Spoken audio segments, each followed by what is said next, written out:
Hello! அன்னைக்கு ஒரு நாள் சேலம்க்கு நாங்க ரொம்பவே ஒரு முக்கியமான விஷயத்துக்காக போயிருந்தோம். ரிட்டர்ன் வரதுக்கு நெறைய டைம் இருந்தது. ஸோ ஒரு திடீர் அன்பிளான்டு ட்ரிப்பா ஏற்காடு ஏறி இறங்கலாம் அப்படின்னு சொல்லிட்டு ஏறிட்டோம். ஸோ போனோனே திடீர்னு அடுத்த ஒரு ஞாபகம் என்னன்னு பார்த்தீங்கன்னா, இந்த பீக்கு பேர்ட் பார்க்குன்னு சொல்லிட்டு நெறைய இன்ஸ்டாகிராமில பார்த்துருக்கோமே. சரி ஒய் நாட் அதுக்கு நம்ம பையன கூட்டிட்டு போலாமேன்னு சொல்லிட்டு கூட்டிட்டு போயிட்டோம். நான் நெனச்சேன் ஏதோ கொஞ்சம் பேர்ட்ஸ் வச்சிருப்பாங்க. அத ஃபீட் பண்ணலாம் அந்த மாதிரி ஒரு தாட்ல தான் போனேன். பட் போனோனே என்டையர்லி என் மைண்ட் செட் வந்து டிஃப்ரெண்ட்டா ஃபீல் ஆச்சு. ஏன்னு கேட்டிங்கன்னா, அங்க அவ்ளோ டிஃப்ரெண்ட் ஐட்டம்ஸ் வச்சிருக்காங்க. கிட்ஸ் விளையாடுறதுக்கும் சரி, பார்க்குறதுக்கும் சரி. ஸோ அவ்ளோ விதமான விஷயங்கள் உள்ள இருக்கு. கண்டிப்பா உங்க வீட்ல கிட்ஸ் இருக்காங்க. நீங்க யாராவது ஏற்காடு ட்ரிப் பிளான் பண்றீங்கன்னா, இந்த பீக்கோ பேர்ட்ஸ் பார்க்க மிஸ் பண்ணிடவே பண்ணிடாதீங்க. அண்ட் கிட்ஸுக்கு மட்டும் இல்லைங்க, நமக்கே வந்து ஒரு டிஃப்ரெண்ட் எக்ஸ்பீரியன்ஸ்னே நான் சொல்லுவேன். ஏன்னா நம்ம பார்த்துடாத ஒரு டிஃப்ரெண்ட்டான ஒரு பேர்ட்ஸாக இருக்கட்டும், ஒரு சின்ன சின்ன வந்து அனிமல்ஸாக இருக்கட்டும், அதெல்லாம் கூட வச்சுருக்காங்க. அண்ட் இங்கே பாருங்கள், நம்ம இதுக்கு முன்னாடி இந்த மாதிரி கேமலுக்கு ஃபீட் பண்ணியிருக்கோமா, ஆஸ்ட்ரிச் ஃபீட் பண்ணியிருக்கோமா, அந்த மாதிரியான எக்ஸ்பீரியன்ஸ் கூட அங்கே போனால் கிடைக்கிது.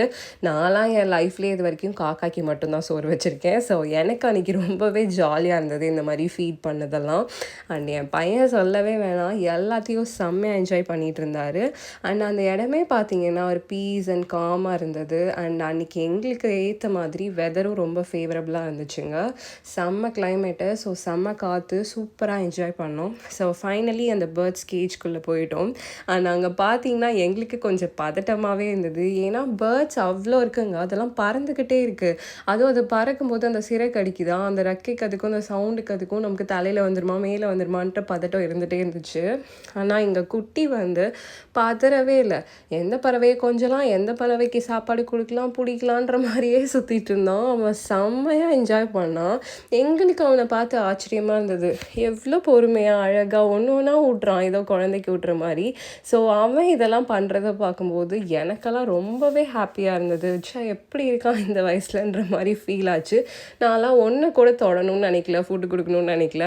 அண்ட் இந்த பேர்ட்ஸ்லாம் பார்த்திங்கன்னா பார்க்க நேரில் அவ்வளோ பெருசாக இருக்குங்க. ஸோ வெளியே வந்து பார்த்தோன்னா இந்த மாதிரி ரைட்ஸ்லாம் கூட அலோவ் பண்ணுறாங்க. ஸோ இந்த டாய் ட்ரெயின் இவருக்காக ஏறணும். அண்ட் அன்றைக்கி 2 பேரண்ட்டுமே அலோவ் பண்ணாங்க. லாஸ்ட் ரவுண்டுன்னு சொல்லிட்டு நாங்களும் எல்லாமே சுற்றிட்டு அப்படியே கீழே இறங்கினா இந்த மாதிரி ஸ்நாக்ஸ் எல்லாம் அங்கேயே சேல் பண்ணுறாங்க. ஸோ அதையும் வாங்கி சாப்பிட்டுட்டு வெளியே வந்தோம். ஹோம்மேட் சாக்லேட்ஸ் எல்லாம் வச்சுருந்தாங்க. ஸோ அதுலேயும் கொஞ்சம் வாங்கிட்டு அப்படியே டேரெக்டாக சென்னை கிளம்பியாச்சு. அன்றைக்கி அவர் வந்து ஆஃப்டர்நூன் நேப் எடுக்கல. ஸோ அழகாக அப்படியே பின்னாடி தூங்க வச்சு நாங்கள் ஊருக்கு வந்துட்டோம். So bye.